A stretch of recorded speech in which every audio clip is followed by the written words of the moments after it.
Okay, so our next topic is the seed habit. As you already know, while we are talking about the pteridophytes, these are pteridophytes are famous for showing the seed habit.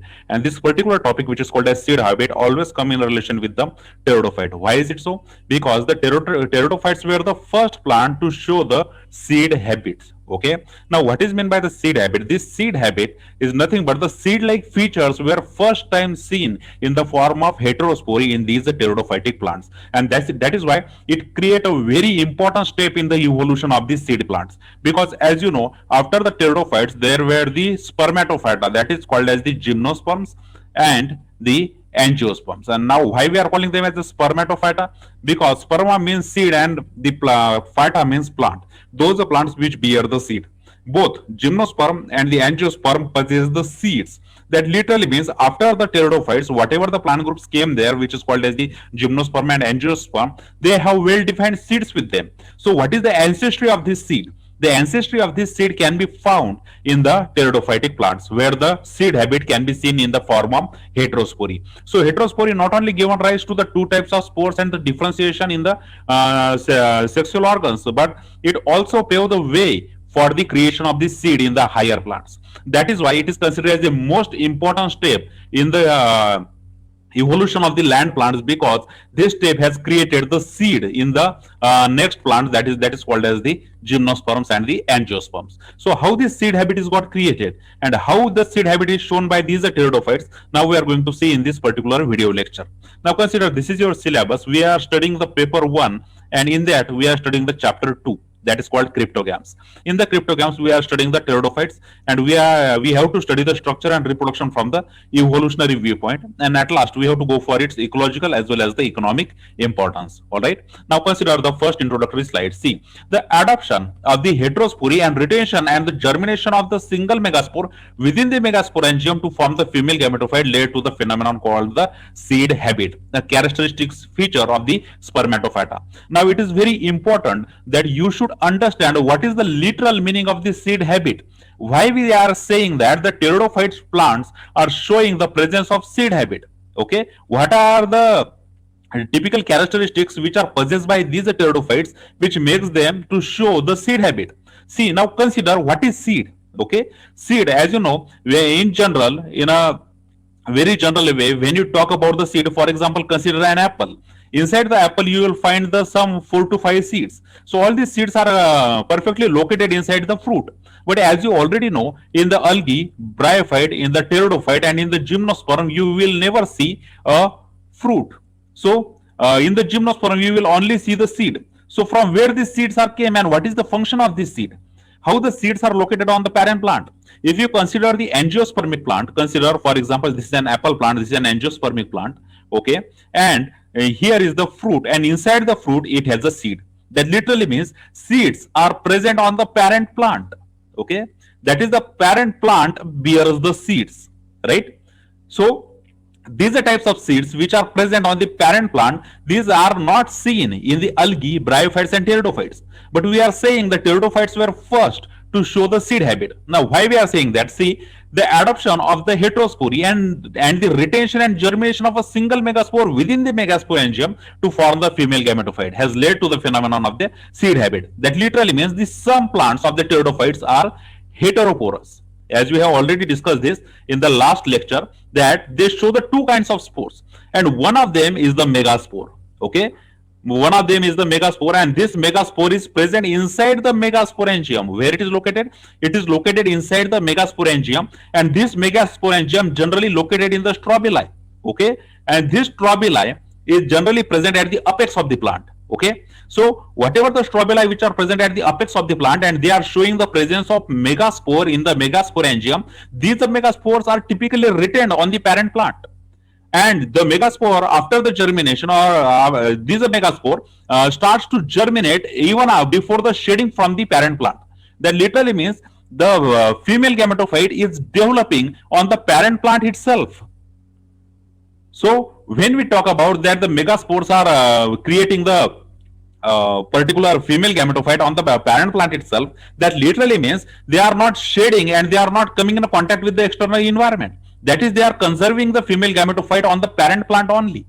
So the parent plant is holding the germinated portion of the megaspore which got converted into the female gametophyte, which literally means the female gametophyte is present on the sporophyte. Okay, this condition is not found in the bryophytes. Now, what happens in the bryophytes? See, in the bryophytes or in the homosporous pteridophytes, for example, the spores are liberated.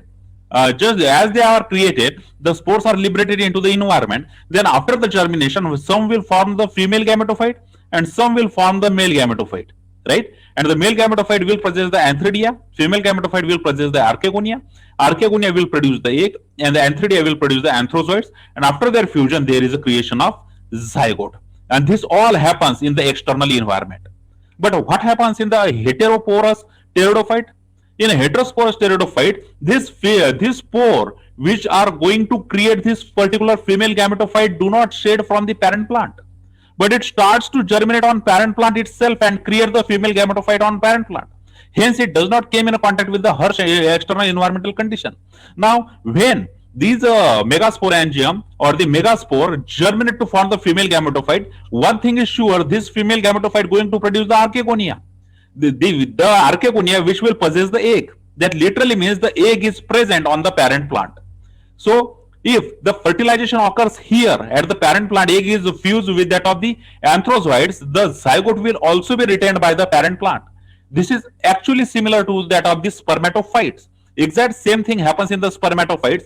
Consider the angiosperm where there is a flower, right? Flower is like this, and inside flower here we have the gynoecium, and gynoecium are made up of the carpels, and carpel is it's a ovary located at the base, and inside ovary we have the egg. Okay, now what happens? The pollen grain transferred by using the particular biotic or abiotic agents, and these pollen grains landed on the flower, actually on the stigma. So after reaching the stigma, it grows, it forms the pollen tube, and it reaches the egg, and it fertilizes the egg. So after fertilization, there is a formation of zygote and there is a formation of embryo, which will later got converted into the seed and the fruit. And all this takes place on the parent plant itself. This happens in the angiosperm. So similar like condition is also present in the pteridophytes. The very reduced type of condition, or say ancient type of condition of the seed, is found in the pteridophytes. What pteridophytes are doing? They are retaining the female gametophytes on their plant itself. That is the male gametophyte, that is the anthrozoids have to travel to the female gametophyte, but the female gametophyte is always located on the parent plant. This situation is very similar with that of the angiosperm. Angiosperms always retain the female parts on its original plant, and the pollen grains are traveling from one place to other place. That is, the male gametophyte is coming from the other places, but the female gametophyte is located on the parent plant itself. It does not go anywhere. So these type of conditions were also found in the heteroporous pteridophyte. Now, why it is important in the evolution of the pteridophytes? Because this retention of the female gametophyte on the parent plant. Okay, if the female gametophyte is retained on the parent plant, this literally means it is showing the some symptoms of the seed formation. Seed is formed like that in the gymnosperm and angiosperm. Although the exact seed is not formed in these pteridophytes, but they are still showing the some of the characteristic feature of the formation of seeds. Okay, after fertilization there may be the formation of the zygote, and from the zygote there may be the formation of embryo, and after the formation of embryo, this embryo may got shed from the parent plant in the pteridophytes, and then this embryo grow into the individual sporophyte. This happens in the heterosporous pteridophytes, but the more advanced form of this process can be found in the other spermatophyta plant, that is the gymnosperm and the angiosperm. Hence, we consider this important step of the seed habit, which is found in the pteridophyte, as the ancestral step through which the seeds were formed in the gymnosperm and the angiosperm. Today, whatever the seeds were possessed by the gymnosperm and the angiosperms, these are seeds find their ancestry in the pteridophytes. That is the seed habit which is shown by the pteridophytes, because the pteridophytes were the first land plants. Okay, they were the first land plants, and these land plants were tend to have the seeds because they require the seeds for their dispersal and distribution throughout the terrestrial ecosystem. They always require a seed to create the new population of the plants. Okay, and what happens in the aquatic plants like the algae and the bryophytes? The algae and the bryophytes release their antheridia or the anthrozoids and the egg in the water itself, and after the fusion inside the water, it will create the new plant, right? But this does not occur. This cannot be occur in the land, because what is the drawback of the terrestrial areas? There is a no water medium to take the anthrozoids to the egg, because in the algae and in the bryophytes, what they do, they use the water to travel their male gamete to the female gamete. But consider the pteridophytes are the land plants and they live on the land. Okay, and when they live on the land, then literally means they do not have the facility of water to travel their male gametes to the female gamete. So the seed is the structure which is used to solve this particular problem. Okay, they have to retain the female gametophyte on their body itself, so that somehow there will be the fertilization, and retention of this female gametophyte on the parent sporophytic plant paved the way for the formation of the seeds in the higher plants like the spermatophyta. For example, gymnosperm and the angiosperm. Now, what is seed? See, seed is an ovule which contains the embryo developed as a result of the fertilization. That is, after the fertilization, there is a formation of zygote. From the zygote, there is a formation of embryo, and this embryo is contained inside the ovule. And this whole structure, that is the ovule plus embryo, is considered as a seed. Okay, so seed is nothing but the product which is formed after the fertilization. When the fertilization took place, after the fertilization, there is a formation of the zygote. Now, when we consider the fertilization in the pteridophytes, you already know the sexual organs which are called as the anthrozoids and the egg. After the fusion of these anthrozoids and the egg, there is a formation of the zygote, and this zygote will result in the formation of embryo, right?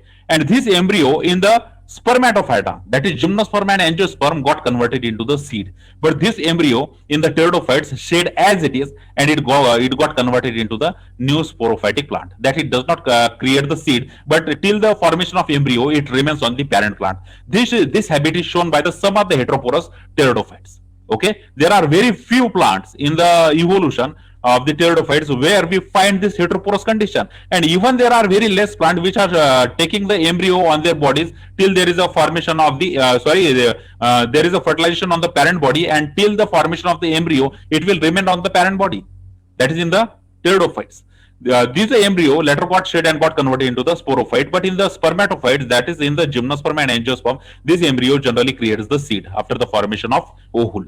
Okay, now consider, let's elaborate this. See, here one thing maybe notice that the microspore develops the male gametophyte, whereas the megaspore germinates into the female gametophyte, which may also be called as the microgametophytes and the megagametophytes. You already know this. The microspore will create the male gametophyte.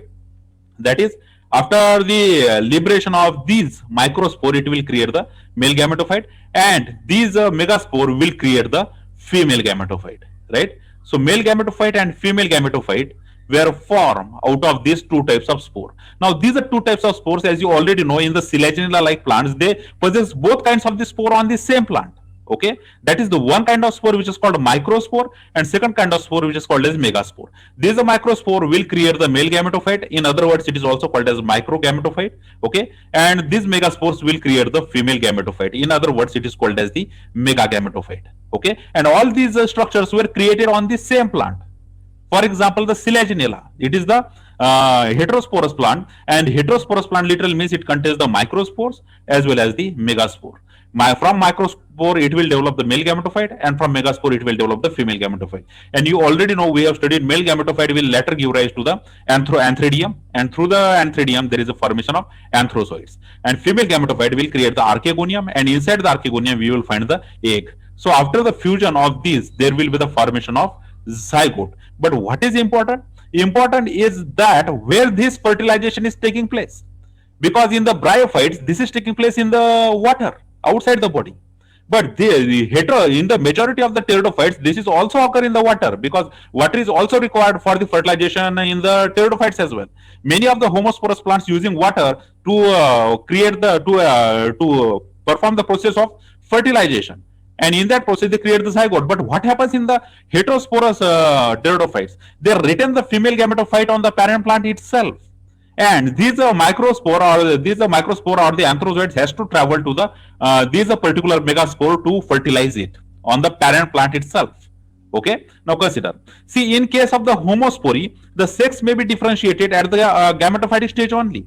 But here the sex is differentiated even at the sporophytic stage. We have discussed this in the last lecture that the presence of the microspores and the megaspores give us the facility that we can differentiate the sexual organs on the sporophyte itself. On the sporophyte, what we have is the megaspore and the microspore. The microspores are the male gamete and the megaspores are the female gametophyte, right? But in the homosporous plant, you cannot distinguish between which one is going to create the female gametophyte and which one is going to create the male gametophyte, because all the spores are looking same, because they are showing the homosporous condition. So in the homospore, you cannot differentiate between the sexes. You have to wait till the formation of the gametophyte, because when you come to know it's a male gametophyte, then you can say it is coming from the microspore which are giving the male gametophyte, and when it creates the female gametophyte, this literally means it is coming from the megaspore. But in the heterosporous plant, where there is a two kinds of these spores, the microspores and the megaspore presence at the parent plant already give you idea that these megaspores will create the female gametophyte, and these microspore will give rise to the male gametophyte. So the sex differentiation can be occurred at the sporophytic stage itself, and we do not have to wait for the gametophytic stage. In the homosporous plants, however, we have to wait till the gametophytic stage to differentiate between the sexes, right? Now see, why we are able to distinguish between the sexes at the sporophytic stage? Because of the presence of the small and the large size microspore, which produces the anthrozoids and the eggs respectively, right? Because there is a differentiation in the size, there is a differentiation in the number, and we can easily find out this one is the megaspore and this one is the microspore. Megaspore will create the female gametophyte and the microspore will create the male gametophyte, right? Okay, now consider this is an pteridophyte, okay, pteridophytic alternation of generation. Now consider this is an parent plant, and this parent plant is a homosporous plant, okay. Consider for a moment this is an homosporous plant, and these spores were created, homospores were created. Now these homospores were liberated from the parent plant, that is these spores are not present on the parent plant itself, okay. Now these spores are liberated into the environment and they got germinate to create the gametophyte. Now it will depend whether it's a microspore or a megaspore. If it's a microspore, it will create the male gametophyte, and if it is a megaspore, it will create the female gametophyte. So after the germination in the homosporous plant, you can say that whether it's a male, whether it is going to create the male sexual organ or the female sexual organ, or both the sexual organs on the same gametophyte, okay. But in the heterosporous plant, if you consider, see, this is the gametophyte in the homosporous plant. Later it will produce the antheridium and archegonium. Antheridium will produce the egg. Archegonium will produce the egg, and the antheridium will produce the anthrozoids. After their fusion, they will create the zygote. Zygote will create the embryo, and from this embryo, there is a formation of again sporophyte. So this is how the alternation of generation occurred in the homosporous plant. Now consider for a moment it is an heterosporous plant. Okay, it is an heterosporous plant. Now see the how condition changes. Here the small spore are called as microspore and the larger spore are called as the megaspore. Now consider, for example, both these spores are liberated from the parent plant. We are just forgetting for some moment that we are talking about the seed habit. Okay, we will come to seed habit later. Now consider, for example, the microspores were liberated and the megaspore were also liberated. Okay, so these are microspore.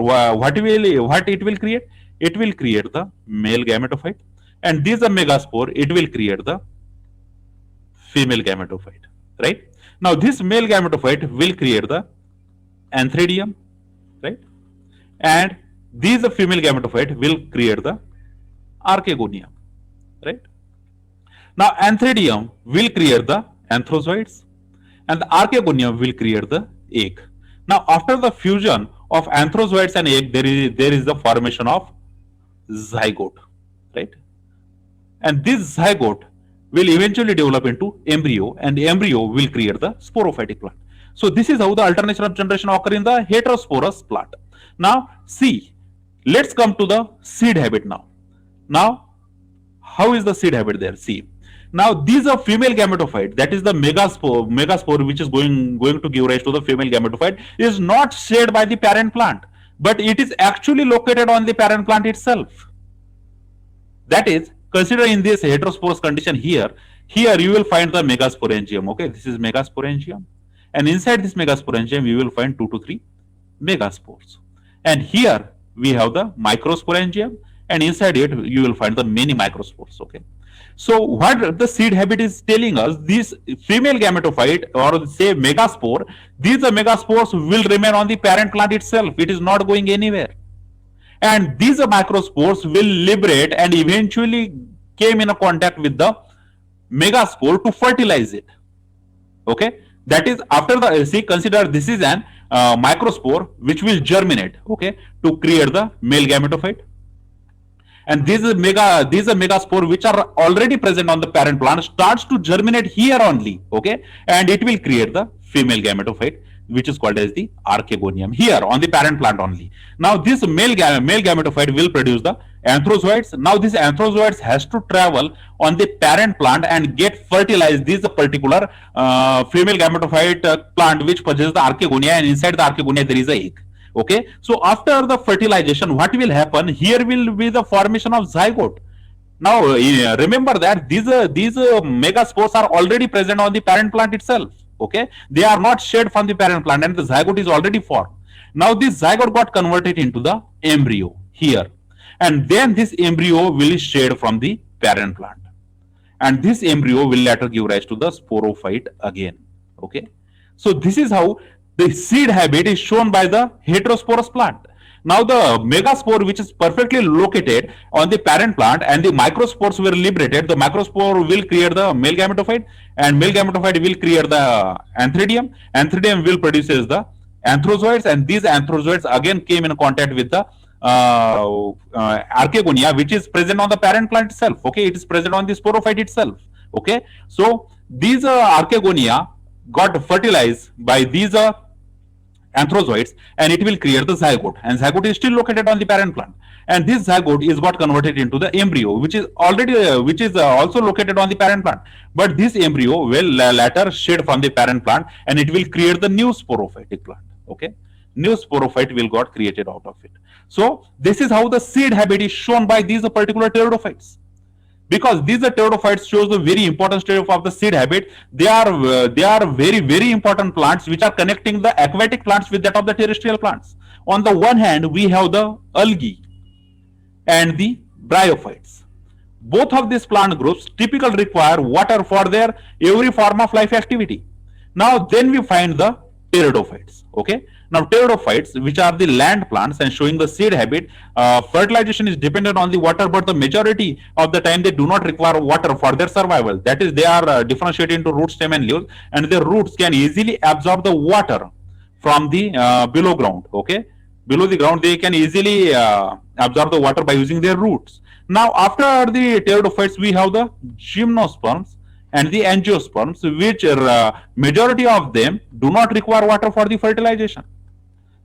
So what this evolution showing you, that on the one hand you will require absolute water for the survival, then you on the other hand you will have the plants which do not require water for their fertilization or for their survival processes, because they possess the well developed roots and they can absorb the water from the soil itself. And then we have the connecting link between the two, that is the pteridophytes. These pteridophytes are connecting the algae and bryophytes with that of the gymnosperm and angiosperm. On the one hand we have the aquatic habitat here, and on the other hand we have the terrestrial habitat. So the connecting link between the aquatic habitat and the terrestrial habitat are the pteridophytic plants. And in these pteridophytic plants, when they came out of the water, they have developed certain interesting things in their bodies, and that is why we consider the pteridophytes as the first plants which came on the land. And from the evolutionary viewpoint, these pteridophytes are of critical importance. Okay. So this is how the heterosporous condition is creating seed habit in the pteridophytic plants, and this seed habit is creating the way for the creation of the seed in the gymnosperm and the angiosperms. Okay, now consider, see, the origin of seed habit is associated with the following events. Okay, how the seed habit is got originated in the particular pteridophytes, this can be attributed for the following step. The very first step in creating the seed habit is the formation of two types of spores, that is the heterospory. Heterospory were the first step through which the seed habit has started. Okay, then after the formation of heterospory, that is the two kinds of spore which is called as the megaspore and the microspores. Okay, so the first step in the formation of seed habit is the formation of heterospory, that is the two kinds of spore. The second step is the reduction in the number of megaspore finally to one per megaspore angium. That is, the megaspores are reduced to the one only. That is, the one megaspore is there only, in which there is the egg, and this egg is got fertilized on the parent plant. So the reduction of the megaspore to the one is the second step in the formation of seed habit. Because you, as you already know, in the angiospermic plant, when you consider the carpel, the stigma, style, and ovary, inside ovary generally you will find a one egg. Okay, so this is going towards the seed habit. The first step being the formation of two types of spores, that is the heterospory, and second one is being the for the reduction of the spores, megaspores, to the one only. Then in the third step, there is a retention and the germination of the megaspore and the fertilization of the egg. Okay, that is the retention and germination of the megaspore on the parent body itself. That is, the sporophyte is holding this particular megaspore on its body, and the germination and fertilization takes place on the sporophyte itself. Then the continued development of the fertilized egg into the embryo while still in situ. That is, after the fertilization, when there is a formation of this zygote will create the embryo when it is on the parent plant itself. Okay, that is, this zygote is literally is developing on the parent plant. Okay, this is much similar like of the angiosperms. Okay, so all these steps are creating the seed habit in these particular pteridophytes. Now, see, the Selaginella no doubt illustrates an example of the heterosporous pteridophytes that approaches the seed habit because of its notable characteristics. Now, when you consider the Selaginella as an example to study the seed habit, the Selaginella is the pure model plant for studying the seed habit in the pteridophytes, because it shows the very notable characteristics of this seed habit. Right? Now, consider. See, Selaginella approaches towards the seed habits because of the following its features. See, there is a presence of heterospory in the Selaginella. Then there is a germination of megaspore inside the megasporangium. That is, inside this megasporangium, without shedding, it starts to germinate and create the female gametophyte. Okay, and then the retention of this megaspore inside the megasporangium until there is a formation of female gametophyte, or even after the fertilization. So female gametophyte is created here on this body of the parent plant itself, and this female gametophyte even stays there even after the fertilization. Okay, that is the formation of zygote. After the formation of zygote, it is still present on the parent plant itself. Okay, then development of only one megaspore plus per megasporangium. That is, for example, in the Selaginella monospora or the Selaginella ruptaris. That is the only one type of the megaspore will remain functional there, and this megaspore will create the new sporophyte after the fertilization. Okay, so all these steps are showing you how the Selaginella is very close to the seed habit in the evolution of the land plants, right? In the some species of the Selaginella, for example, see Selaginella ruptaris, the mega gametophyte never shed from the megasporangium and remains on the strobilus. See how the Selaginella plants are so much advanced in showing the seed habit, because some species of the Selaginella, for example, Selaginella ruptaris, the mega gametophyte, that is the female gametophyte which is germinated on the sporophyte, it never shed from the sporophyte. It is always remain on this sporophyte. It always retained on this strobilus. This literally means taking the further step towards the seed habit.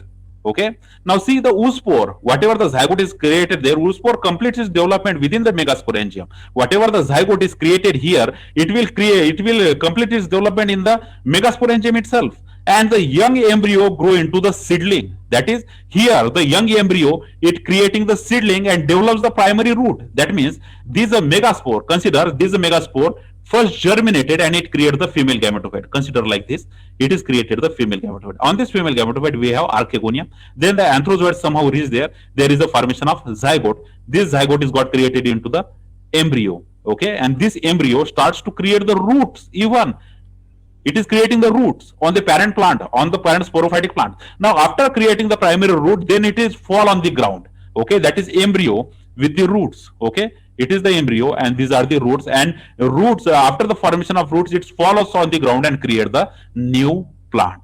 Okay, so this is how the heterospory leads to the seed habit in the pteridophytes. This is how the Selaginella is showing the perfect example for the seed habit in the pteridophytic plants. Okay, now consider the Selaginella as well as the lower spermatophytes. Lower spermatophytes literally means the gymnosperm only. Okay, so the Selaginella and gymnosperm shows their homology in their structures as well. See, to justify how the Selaginella paves the way to create the seeds in the gymnosperm, we are showing you the structural similarities between the Selaginella and the gymnosperm. consider the both the charts. See, it's a Selaginella and it's a Gymnosperm. Now, Selaginella possesses the megasporangium as the outer boundary, but in a Gymnosperm, it is creating the nucellus or the ovule. Okay. In the Selaginella, we have megaspore. In the Gymnosperm, we also have megaspore. In the Selaginella, it creates the female gametophyte, but in the Gymnosperm, there is an additional structure which is called as the endosperm. Inside the reproductive organ of the Selaginella, there is a formation of archegonium.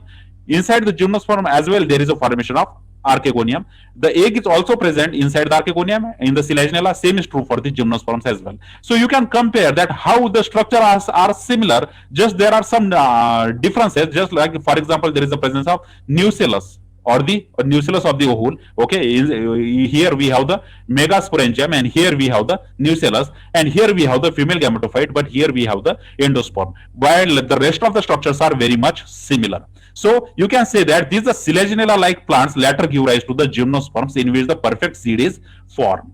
Okay. So even then the seeds are not formed in the Selaginella because the megasporangium is not surrounded by the integuments. Okay, because at the embryo stage it is shedding from the parent plant and this embryo is growing into the new plant. Okay, and that is why integuments are not there and that is why you cannot consider them as a seed. Okay, now what generally happens, now see inside the megasporangium, when there is a formation of zygote, and now this zygote is getting converted into the embryo. And now after the formation of embryo, what happens in the Gymnosperm and Angiosperm, this embryo will create the ovule around itself and ovule is enclosed around the seed. Okay, so this is how the seed is formed. But what happens in the pteridophytes? This embryo starts creating the roots. This embryo starts creating the roots and it falls from the parent plant. Okay, it falls from the parent plant and it creates the new plant. So till there is a formation of embryo, there is a development, and after the embryo, there is a straight away formation of the sporophytic plant and not the seed. Okay, so seed is not formed in the pteridophytes. Why? Because the megasporangium is not surrounded by the integuments. This megasporangium or the embryo has to be covered with the integuments to be called seed. And these integuments which are formed in the Gymnosperm and the Angiosperms, these are not formed in the pteridophytes. Pteridophyte do not show the presence of the integuments. Hence, the well-developed seed is not there. Then the retention of the megaspore of the permanently inside the megasporangium has not been established. That is, when there is a megasporangium and the megaspores were present inside it, the permanent retention is not there. Okay, after certain stages, it is going to fall off from the parent body. Okay. And the third one, the embryo is immediately give rise to the sporophyte. As we have just discussed that this embryo immediately give rise to the sporophyte. There is no middle stage which is called as the seed. Okay. So this embryo directly creating the new sporophytic plant without undergoing the resting period. Because in the Gymnosperm and Angiosperm, this embryo create the seed. This seed may have the resting period. Okay. And after the approach of the favorable season, this seed may germinate to create the new plant. Okay, this happens in the Gymnosperm and Angiosperm, but this does not found in the pteridophytes because pteridophytes shows the development of the sporophytic plant body right from the embryo itself. There is no formation of the seed. Hence, the exact seed is not found in the pteridophytes. What it is showing? It is showing the presence of seed habit only. They do not show the definite presence of the seed.